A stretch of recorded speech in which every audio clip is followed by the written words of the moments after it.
किस श्राप के कारण स्त्रियों को मासिक धर्म आता है? आखिर स्त्रियों को मासिक धर्म क्यों आता है? मित्रों, प्रत्येक स्त्री को हर महीने मासिक धर्म तो आता ही है, पर आज के इस वीडियो में मैं आपको ये भी बताऊंगा कि स्त्रियों को किस श्राप की वजह से मासिक धर्म की पीड़ा होती है, और तो और मासिक धर्म के दौरान स्त्रियों को कौन से कार्य नहीं करने चाहिए। और दोस्तों, जब स्त्रियों को मासिक पीड़ा होती है तो कुछ लोग स्त्रियों को क्यों अछूत समझने लगते हैं। मित्रों, मैं आपको ये सब एक कथा के माध्यम से बताऊंगा कि आखिर स्त्रियों को मासिक पीड़ा क्यों होती है। तो मित्रों, चलिए जानते हैं आखिर किस श्राप के कारण स्त्रियों को मासिक धर्म आता है। नमस्कार दोस्तों, स्वागत है आप सभी का आपके अपने YouTube चैनल में। तो मित्रों, आइए इस कहानी के माध्यम से आपको समझाने का प्रयास करते हैं कि आखिर स्त्रियों को मासिक धर्म क्यों आता है। लेकिन उससे पहले, हे हरि विष्णु, जो भी दर्शक इस वीडियो को लाइक करे और चैनल को सब्सक्राइब करके कमेंट में जय माता लक्ष्मी नारायण लिखे, उन पर मां लक्ष्मी का आशीर्वाद हमेशा बना रहे, उनके घर में धन की कभी कोई कमी न रहे, उनका घर हमेशा खुशियों से भरा रहे। मित्रों, यदि आप इस वीडियो को पूरा देखते हैं और कहानी को ध्यान से सुनते हैं, तभी जाकर आपको पूर्ण तरीके से ये जानकारी मिल पाएगी कि आखिर किस श्राप के कारण स्त्रियों को मासिक धर्म आता है। इसलिए मित्रों, कहानी को पूरा ही सुने, क्योंकि मित्रों ये कहानी आपको एक नई जानकारी और बहुत अच्छी सीख देकर जाएगी। दोस्तों, एक बार मां लक्ष्मी भगवान विष्णु से पूछती हैं, हे प्रभु, आज मेरे मन में एक प्रश्न को लेकर शंका उत्पन्न हो रही है। प्रभु, इस विश्व जगत में केवल आप ही मेरे मन में उठ रही मेरी इस शंका का समाधान कर सकते हैं। मां लक्ष्मी जी की बात सुनते ही भगवान विष्णु जी कहें, हे प्रिय, तुम्हारे मन में जो भी प्रश्न है, जिसकी वजह से तुम्हें शंका हो रही है, वह तुम निसंकोच होकर पूछो। मैं तुम्हारे मन में उठ रही सभी शंकाओं का समाधान अवश्य करूंगा। तब मां लक्ष्मी जी कहती हैं, हे नाथ, वह कौन सा श्राप है जिसके कारण स्त्रियों को मासिक धर्म की पीड़ा सहन करनी पड़ती है? माता लक्ष्मी ने अपना दूसरा प्रश्न पूछते हुए कहा, हे प्रभु, एक स्त्री को मासिक धर्म में वो कौन से कार्य नहीं करने चाहिए जिससे वो अपने ऊपर लगने वाले पाप से बच सके? तब भगवान विष्णु कहते हैं, हे लक्ष्मी, तुमने संपूर्ण मानव जाति के कल्याण हेतु अत्यंत उत्तम प्रश्न किया है। मैं तुम्हारे इन सभी प्रश्नों का उत्तर तुम्हें बलराम नामक एक पुरुष के जीवन में हुई घटनाओं के माध्यम से दूंगा, जिससे प्रिय तुम्हें तुम्हारे प्रश्नों का उत्तर इस कथा के माध्यम से प्राप्त हो जाएगा। यह कथा इतनी पावन है कि इस कथा के श्रवण करने मात्र से ही समस्त मनुष्यों के पापों का नाश हो जाता है। जो भी गृहस्थ जीवन में है और वह पति पत्नी इस कथा को ध्यान पूर्वक सुनते हैं तो उन्हें सुख और सौभाग्य की प्राप्ति होती है। इसलिए हे देवी लक्ष्मी, मैं जो कथा आपको सुनाने जा रहा हूं, आप भी इस कथा को ध्यान पूर्वक पूरा अंत तक अवश्य सुनिएगा। अब देवी लक्ष्मी कहती है, हे नाथ, यह बलराम कौन था और उनके जीवन में कौन सी घटनाएं हुई थीं? हे प्रभु, मैं इस कथा को सुनने के लिए उतावली हो रही हूं। कृपया आप इस कथा को मुझे सुनाइए। मैं इसे ध्यान पूर्वक पूरा अवश्य सुनूंगी और संपूर्ण विश्व जगत में विख्यात भी करूंगी। तब भगवान विष्णु कथा सुनाना आरंभ करते हैं और कहते हैं कि हे देवी लक्ष्मी, पूर्व काल की बात है। निर्मल देश में एक अत्यंत सुंदर नगरी थी। उस नगरी में बलराम नाम का एक ब्राह्मण रहा करता था। बलराम को समस्त वेदों और शास्त्रों का ज्ञान था। वह एक तेजवान और परम बुद्धिमान, गुणवान तथा धर्म के मार्ग में खुद की आहुति दे देने वाला एक ब्राह्मण था। सभी वर्णों के लोग बलराम को बड़ा सम्मान देते थे। बलराम प्रतिदिन यज्ञ करता था, दान धर्म के साथ संध्या उपासना भी किया करता था। बलराम पशुपुत्र, बंधु, बांधव तथा धन संपत्ति से संपन्न थे। बलराम की पत्नी का नाम गायत्री था। वह भी अत्यंत चरित्रवान, गुणवान तथा पतिव्रता धर्म का पालन करने वाली स्त्री थी। एक दिन बलराम और उसकी पत्नी गायत्री ने मिलकर अपने घर पर सत्यनारायण भगवान की पूजा रखी और सभी ब्राह्मणों को स्वयं जाकर निमंत्रण दिया। साथ ही नगर में निवास करने वाले समस्त मनुष्यों को उसने पूजा के लिए बुलाया। बलराम की पत्नी गायत्री ने अपने घर पर अनेक प्रकार का भोजन भी बनाया था और सभी को भोजन के लिए बुलाया। उसके बाद पूजा के दिन समस्त ब्राह्मण उसके घर पर पधारे। बलराम ने सभी ब्राह्मणों का विधिपूर्वक पूजन किया और उन सभी का बड़े ही प्रेम के साथ आदर सत्कार किया। फिर बलराम ने सभी ब्राह्मणों को घर के अंदर बुलाया और उन्हें आसन देकर प्रेम के साथ बैठाकर भोजन कराया। ब्राह्मणों को भोजन करा के उनकी भूख की तृप्ति समाप्त करने के बाद बलराम ने भगवान का स्मरण करते हुए जिन जिन को बलराम ने बुलाया था उन सभी को वस्त्र आदि का दान करके विदा किया। वे सभी ब्राह्मण बलराम को आशीर्वाद देकर वहां से प्रस्थान कर गए।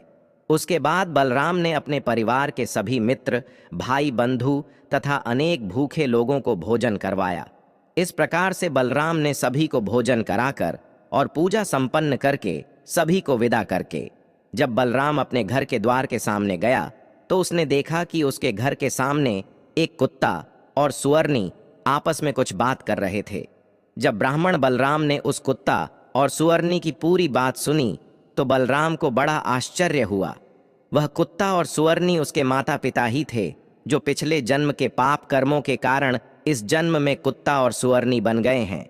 तब वह ब्राह्मण बलराम मन ही मन सोचने लगा, ये दोनों तो साक्षात मेरे माता पिता हैं जो मेरे घर पर पशु बनकर आए हैं। भगवान ने किस कारण से इन दोनों को पशु बना दिया है? किस पाप के कारण मेरे माता पिता को ये पशु का शरीर प्राप्त हुआ है? बलराम ने सोचा कि अब मैं इनके उद्धार के लिए क्या करूं। इस प्रकार विचार करते हुए बलराम को रात भर नींद नहीं आई और वह रात भर भगवान का स्मरण करते हुए वो सोच विचार करने लगा। उसने सोचा कि मैं अपने माता पिता की मुक्ति के लिए क्या करूं। तब उसे याद आया कि मेरे माता पिता की आत्मा की मुक्ति का उपाय केवल मुनि वशिष्ठ जी ही बता सकते हैं। सुबह होते ही बलराम ने स्नान आदि कार्य संपन्न करके मुनि वशिष्ठ जी से मिलने के लिए उनके आश्रम पर जा पहुंचा। आश्रम के अंदर प्रवेश करते ही मुनि वशिष्ठ जी ने बलराम का स्वागत किया और वशिष्ठ जी बलराम से कहने लगे, हे ब्राह्मण श्रेष्ठ, आप आज किस कारण से हमारे आश्रम में पधारे हैं? आप बड़े ही दुखी दिख रहे हैं। आपके दुख का कारण क्या है? बलराम कहता है, हे मुनिवर, आपको मेरा प्रेम भरा प्रणाम। हे मुनिवर, आज आपके दर्शन मात्र से मेरा जन्म सफल हो गया। परंतु हे मुनिवर, यहाँ आज मैं आपके पास अपनी एक शंका को लेकर आया हूँ। कृपया आप ही अब मुझे इस दुख से बाहर निकाले। हे प्रभु, मुझे इस शंका से आज़ाद कीजिए। मैं अत्यंत दुखी और दुर्बल हो गया हूँ। वशिष्ठ जी ने आगे कहा कि हे ब्राह्मण देव, आप दुखी मत होइए। आपकी जो भी शंका है वह निसंकोच होकर मुझसे पूछो। मैं अवश्य तुम्हारी शंका का समाधान करूंगा। फिर बलराम कहता है, हे मुनिवर, कल मैंने अपने घर पर भगवान सत्यनारायण का पूजन करवाया था तथा अनेक ब्राह्मणों को और भूखे लोगों को भोजन कराया। मैंने सब कुछ विधिपूर्वक पूजन किया। फिर जब मैं अपने घर के बाहर अपने मेहमानों को अपने द्वार तक छोड़ने आया तो मैंने देखा कि मेरे द्वार पर एक कुत्ता और एक सुअरनी दोनों मेरे घर के सामने खड़े होकर बात कर रहे थे। सबसे पहले तो वो कुत्ता उस सुअरनी से इस प्रकार से कहने लगा कि देखो, आज कैसी घटना घटी। हमारे पुत्र के घर में ब्राह्मणों के भोजन के लिए जो दूध रखा था, एक सांप ने उस दूध के बर्तन में अपना विश्व उगल दिया था, जिसे देखकर मुझे बड़ी चिंता होने लगी, क्योंकि उसी दूध से भोजन बनने वाला था। अगर मेरे पुत्र के घर पर उस विषैले दूध से कुछ बनाया जाता और सभी लोग उस दूध को खा लेते तो उन सब की मृत्यु हो जाती। इसीलिए मैंने उस बर्तन में से सारा दूध पी लिया। लेकिन जब मेरी बहू की दृष्टि मुझ पर पड़ी तब उसने मुझे डंडों से खूब पीटा, जिससे मेरे शरीर का अंग भंग हो गया। अब मुझे बहुत पीड़ा हो रही है और इसी वजह से मैं लड़खड़ाते हुए चल रहा हूँ। मुझसे यह पीड़ा सहन नहीं हो रही है।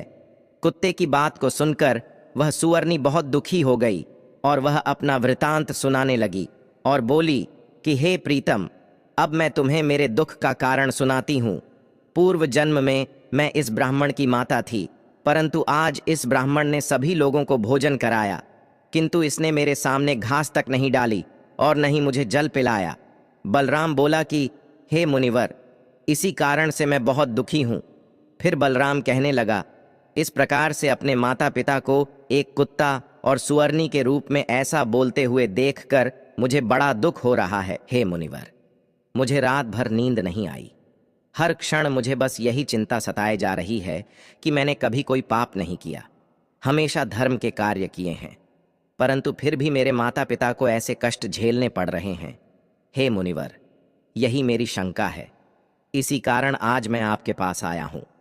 कृपया आप अपनी दिव्य शक्ति से पता करके मुझे बताइए कि किस कारण से मेरे माता पिता की ऐसी दुर्दशा हुई है और उनकी मुक्ति के लिए मुझे कौन सा कर्म करना होगा। तब मुनि वशिष्ठ जी ने ध्यान लगाते हुए वह सब कुछ देख लिया और उस ब्राह्मण के माता पिता के पूर्व जन्म के कर्मों के बारे में बलराम से कहने लगते हैं। हे ब्राह्मण, तुम्हारे माता पिता ने पिछले जन्म में घोर पाप किया है। उसी पाप कर्मों के कारण आज उनकी ऐसी दुर्दशा हुई है। बलराम कहने लगता है कि हे गुरुदेव, कौन से पाप के कारण मेरे माता पिता की ऐसी दुर्दशा हुई है? कृपया मुझे उसके बारे में विस्तार से बताने की कृपा करें, मैं जानना चाहता हूं। फिर मुनि वशिष्ठ जी कहते हैं कि हे ब्राह्मण, तुम ध्यान से सुनो। ये कुत्ता जो तुम्हारे पिता हैं, ये पिछले जन्म में बसंत नगर के श्रेष्ठ ब्राह्मण हुआ करते थे।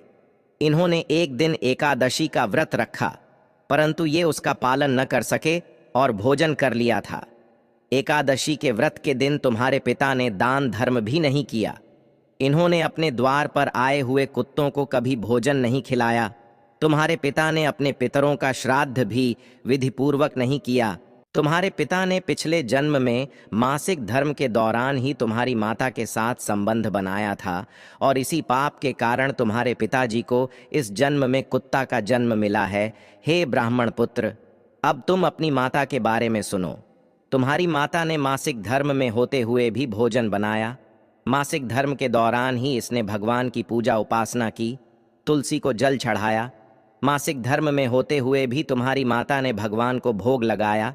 इसी कारण से इसे महापाप लगा है। मासिक धर्म के दौरान स्त्री 3 से 5 दिनों के लिए अपवित्र हो जाती है। मासिक धर्म के दौरान स्त्री को पूजा पाठ नहीं करना चाहिए, ना ही सत्संग करना चाहिए। प्रत्येक स्त्री को इन 3 से 5 दिनों में अपने बाल भी नहीं धोने चाहिए, इससे उसके पति की आयु कम होती है। मासिक धर्म के दौरान पेड़ पौधों को स्पर्श नहीं करना चाहिए। मासिक धर्म में स्त्री के साथ संबंध भी नहीं बनाना चाहिए। वह मुनिवर अब आगे कहते हैं कि जो पुरुष मासिक धर्म में स्त्री के साथ संबंध बनाता है, उसे ब्रह्म हत्या का पाप लगता है। जो पुरुष उस वक्त के समय में स्त्री के वस्त्रों को स्पर्श करता है, उसे भी पाप लगता है। मासिक धर्म स्त्री के शरीर में 3 से 5 दिनों तक ब्रह्म हत्या का पाप निवास करता है और 6वें दिन ही वह स्नान करके पवित्र हो जाती है। 6वें दिन स्नान करने के पश्चात स्त्री को अपने पति का मुख देखना चाहिए, अन्य किसी पुरुष का मुख नहीं देखना चाहिए। यदि पति समीप न हो तो सूर्यदेव के दर्शन करने चाहिए। गुरु वशिष्ठ बलराम से कहते हैं, हे ब्राह्मण श्रेष्ठ, इसी पाप के कारण तुम्हारे पिता को कुत्ता और तुम्हारी माता को स्वर्णी का जन्म प्राप्त हुआ है। बलराम कहता है, हे मुनिवर, अब आप मुझे मेरे माता पिता की मुक्ति के लिए उपाय बताने की कृपा करें। तब वशिष्ठ जी अपनी दिव्य दृष्टि से इसका मार्ग भी देख लेते हैं और कहते हैं कि हे ब्राह्मण, तुम किसी भी अमावस्या के दिन अपने माता पिता की मुक्ति के लिए श्राद्ध तथा तर्पण करो और दान धर्म करो, गाय की सेवा करो, गौ माता को भोग खिलाओ और अपने माता पिता की मुक्ति के लिए भगवान से प्रार्थना करो। बलराम जैसा वशिष्ठ जी कहते हैं वैसा ही करता है और फिर उसके माता पिता को समस्त पापों से मुक्ति मिलती है। अब भगवान विष्णु देवी लक्ष्मी से कहते हैं, हे देवी, अब मैंने तुम्हें रजस्वला स्त्री को कौन से कार्य नहीं करने चाहिए, इस विषय में तो बता दिया। हे देवी, अब मैं तुम्हें यह बताता हूं कि किस श्राप के कारण प्रत्येक स्त्री जाति को मासिक धर्म की कठोर पीड़ा को सहन करना पड़ता है। तब मां लक्ष्मी जी बोली, हे नाथ, आपके इस प्रश्न के उत्तर से प्रत्येक स्त्री जाति की रक्षा होगी। मैं स्वयं उनके साथ रहकर उनको इस विषय में मार्ग प्रदान करूंगी। तब भगवान विष्णु कहते हैं, हे देवी, ठीक है, मैं तुम्हें इस प्रश्न का उत्तर भी दे देता हूं। प्राचीन में कालकेय नाम का एक प्रसिद्ध दानव हुआ करता था। दानव होने के कारण उनका स्वभाव दानवीय प्रवृत्ति का था और वो हमेशा ही युद्ध करने के लिए तत्पर रहते थे। फिर अचानक से एक दिन सभी दानव वृत्रासुर दानव के साथ मिलकर स्वर्ग लोक पर आक्रमण करने लगते हैं। उन असुरों के पास भयंकर शक्तिशाली अस्त्र खंजर थे, जिसका सभी देवता सामना नहीं कर सके और स्वर्गलोक से भागकर ब्रह्मदेव के पास आ गए और फिर उन्होंने ब्रह्मा जी को सब कुछ कह सुनाया। तब ब्रह्मदेव ने उन्हें असुरों को परास्त करने का उपाय बताते हुए कहा, हे इंद्र, तुम इसी क्षण महर्षि दधीचि के पास चले जाओ। वे तुम्हें अपनी शरीर की हड्डियों से तुम्हें अस्त्र शस्त्र प्रदान करेंगे और तुम उन्हीं अस्त्रों का प्रयोग करके वृत्रासुर का वध कर सकोगे। फिर सभी देवता महर्षि दधीचि के आश्रम पर जाते हैं और वे सभी उनसे प्रार्थना करते हैं और महर्षि दधीचि से अस्त्र प्रदान करने की विनती करते हैं। फिर संसार के कल्याण के लिए महर्षि दधीचि अपने ही शरीर की हड्डियों से अस्त्र का निर्माण करते हैं। उन्हीं अस्त्रों में से एक वज्र नाम का अस्त्र होता है, जिस अस्त्र को देवराज इंद्र धारण कर लेते हैं और फिर से सभी देवतागण वृत्रासुर के साथ युद्ध करने के लिए निकल जाते हैं। उसके उपरांत देवताओं और दानवों के बीच भीषण युद्ध होता है। सभी देवता आकाश में दानवों से युद्ध करने के लिए एकत्रित हो जाते हैं, उन सभी पर प्रहार करने लगते हैं।